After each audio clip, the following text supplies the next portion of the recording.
Hi, today I'm gonna tell you about a trip that absolutely changed my entire life. I never thought traveling can do such a thing, but it fundamentally changed how I see the world, how I see myself, how I see my actions. It was genuinely transformative for my life, and actually, my life has never been the same after.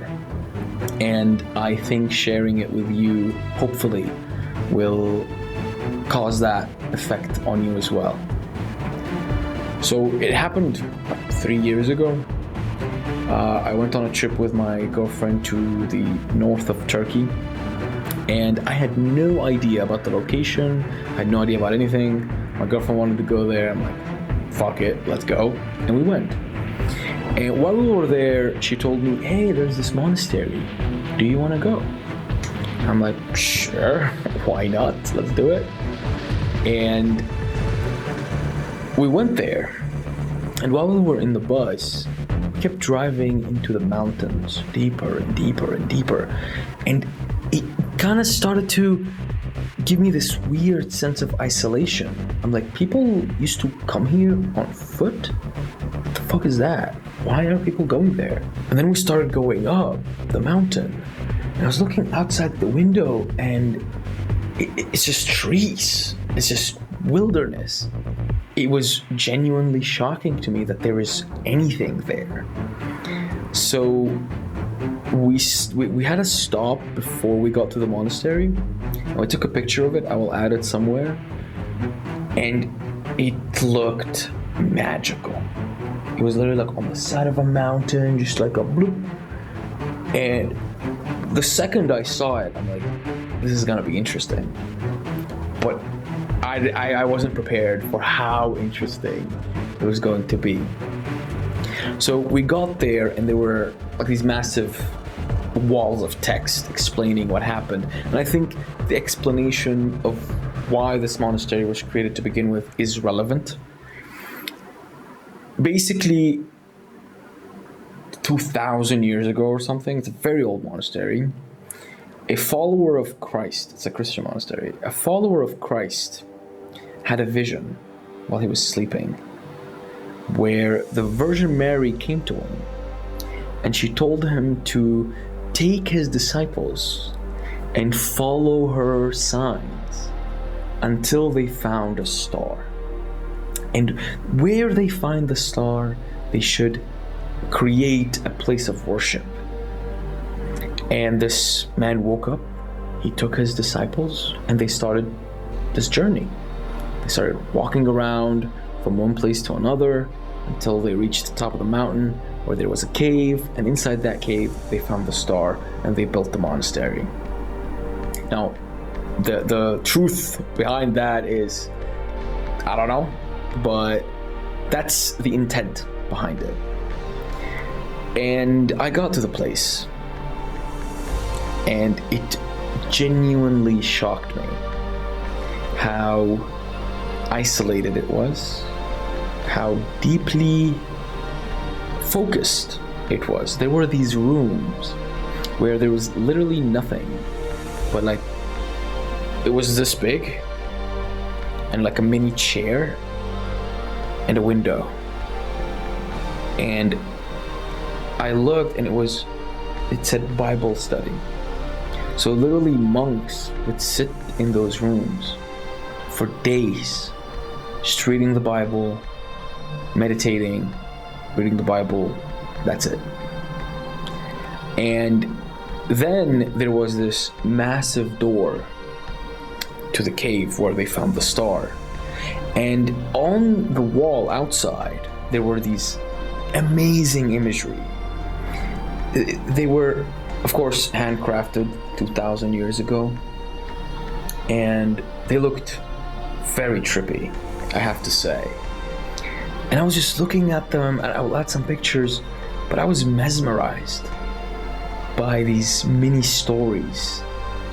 And then I was taking pictures, and there was one with the devil in it. There was only one that had the devil. I was like looking deeply into it, and I was slowly getting into this mentality of what those people were thinking. I didn't intend to do that, it just happened.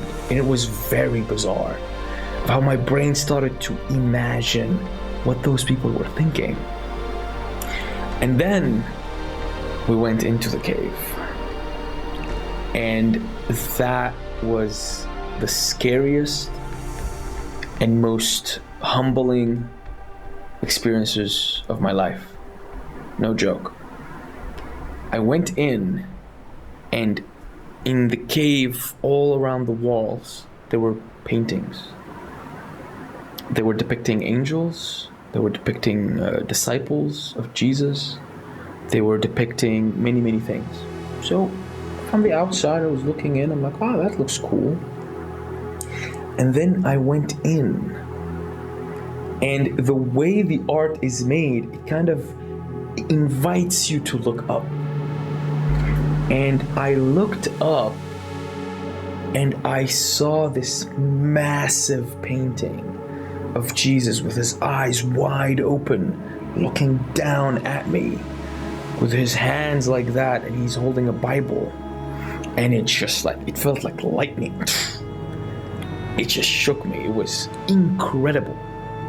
And that was the moment I broke.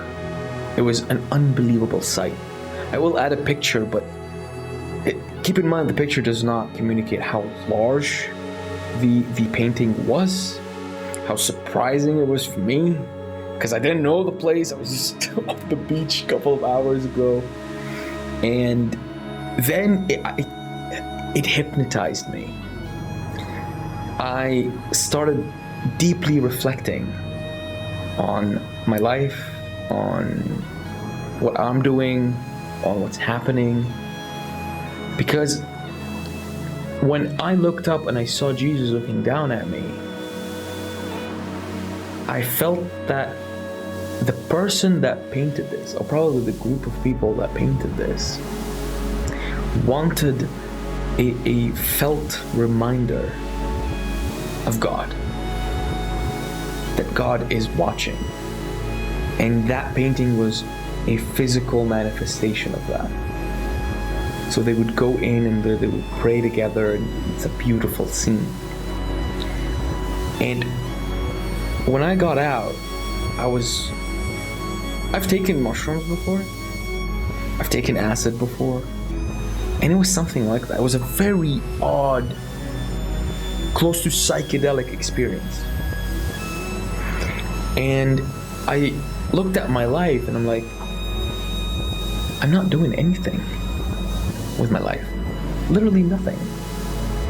These people were willing to sacrifice their families, any kind of worldly achievement, riches, power, comfort, and they were willing to sacrifice all of that for the chance, not the guarantee, the chance that maybe if I do all of that, if I give my life, my being, my soul into this one cause, that maybe I will get closer to God.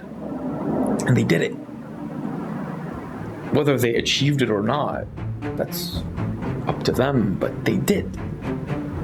And when I saw myself compared to them, I do nothing. Sadly, the monastery is abandoned. If I had met a monk from there and I told them, I work 5 hours a day, I exercise 3 times a week, I have a balanced life, because a balanced life is a healthy life. They'd be like, are these your hobbies? What do you actually do? What are you sacrificing your being for? What do you really want? That you're willing to give up everything for the chance of maybe getting it. And that really stuck with me. And that was actually the last trip I went on in a really long time. Because my brain went into this mode of if I'm not willing to sacrifice everything, and I do mean everything, for what I want, then I don't want it. And my life is not worth living in a way. It's a very strange thing. And that's basically what I did. I stopped hanging out with friends. I stopped smoking weed. I stopped drinking. I stopped partying. I stopped traveling. And I decided to dedicate myself to my business. I wanted to become the type of person that knows how to build a business that can sustain a family and that can take care of my kids, my wife, my parents, people I love. I wanted that deeply. And that was the best thing that's ever happened to me. Because the goal, in my view, is not really necessary. The goal is not the important thing. The important thing is the sacrifice. The important thing is to choose something and to say, I will give up everything else for it. Maybe that thing will change in the future, but I am the type of person that if I want something, if I deeply, deeply want it, that I'm willing to let go of everything else in the sake of getting it. I find purity in that. It's beautiful. And it has changed my life. It has made my life absolutely better. I'm a much better person today than when I was before I went on that trip. And I know I got a little bit emotional talking about this, but it's so impactful. And I know me talking about it is not the same as you experiencing it, but I hope with this video that it at least communicates a little bit of that experience. That dedicating yourself to one thing and really sacrificing for it is a beauty in life that many people sadly miss. I have to admit, I missed it for the majority of my life.